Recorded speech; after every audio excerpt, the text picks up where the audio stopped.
G'day, I'm Clint Paddison, and today I want to talk about one of my favourite topics in the world, which is rheumatoid arthritis treatment. And I had chronic rheumatoid arthritis for over 5 years, and so rheumatoid arthritis treatment is not just very close to my heart, very close to my joints, and certainly became a extreme passion and study focus of mine over the years to try and find a way that rheumatoid arthritis could be treated without the common approach of drugs like methotrexate. Now, let me talk first of all about some of the options with medications, and then I want to talk a little bit more about treatments which are other than medications, which are really close to my heart and exciting for me to talk about. So let's first of all talk about treatment. Now, if you've been diagnosed with rheumatoid arthritis, or you've had it for a while, you know that there are a multitude of different drugs that you can take for this disease. Now, some of them are very simple. Some of them are just your regular non-steroidal anti-inflammatories or NSAIDs. And you can pick them up at the pharmacy, and they include various brands like Voltaren and Advil and all those sort of things, just basic painkillers. Now, they offer short-term relief, maybe 12 hours at the most. And often what happens is that you end up taking those on a regular basis. Some people I talk to who've emailed me for support have taken them up to 20 a day, which has dramatic detrimental effects to the insides of your intestinal integrity. So there's one way you can go with that, but it tends to be a never-ending, constant need for those medications. And they do worsen the underlying cause. Now, the next sort of most common approach with medications for rheumatoid arthritis is with, as I showed a moment ago, these methotrexate tablets. Now, this is these were the tablets that I was on. I was taking these. This is in 2010. This is November 2010. I was taking these medications at 25 milligrams a week, and you normally take them in conjunction with folic acid, because the active ingredient of the methotrexate requires folic acid, and so you don't want to be using up your own resources of folic acid in your body, so you supplement a high dose of folic acid that goes with the methotrexate. Some people get methotrexate via injection as well, which is another way to go, and methotrexate is just one of a range of another type of drugs called a disease-modifying drug, and or a DMARD.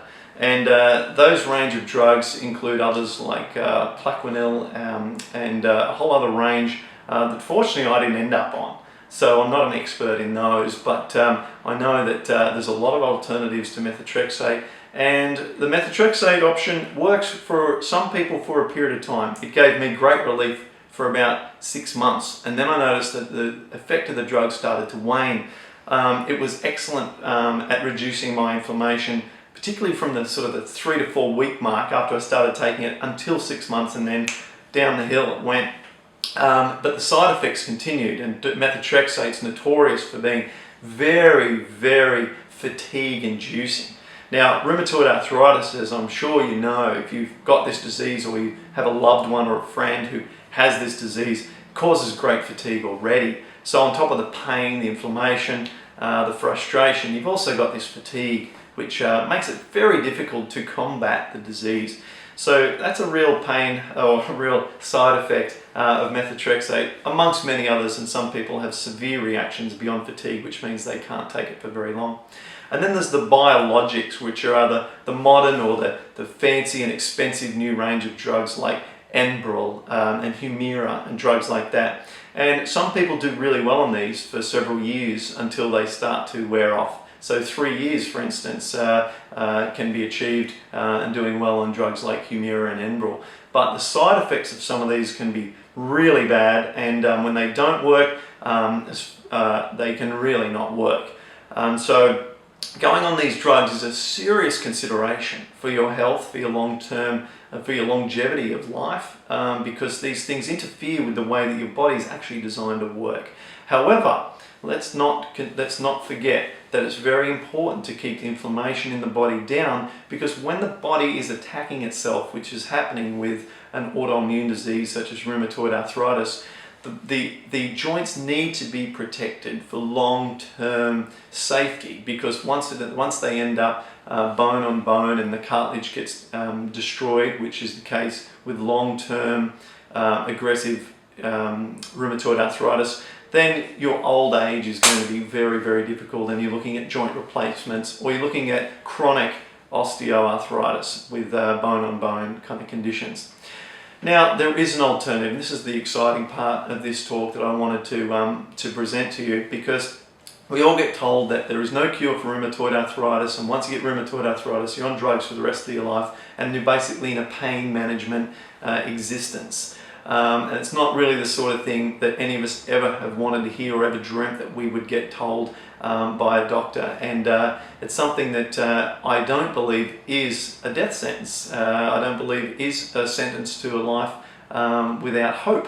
And so I just want to talk about natural approaches to rheumatoid arthritis, or natural rheumatoid arthritis treatments, because you can look at things like home remedies that you'll often see, and the older folks often talk about things like lemon and honey and ginger teas and things like that. Well, that's not going to do anything to seriously turn around what is one of the most chronic and severe autoimmune diseases that exist. You need to take a very serious approach to address the underlying cause of rheumatoid arthritis. And the rheumatoid arthritis underlying cause comes from problems within your digestive process. And just like Chinese medicine has taught since the beginning of time, or even Indian Ayurvedic medicine has taught for similar lengths of time, most diseases, if not all, stem from the digestion firstly, and then you experience external symptoms as a result. So if you address the underlying cause of the disease, which is an intestinal disorder, then the symptoms of that intestinal disorder, being your inflammation in your joints, settles down dramatically.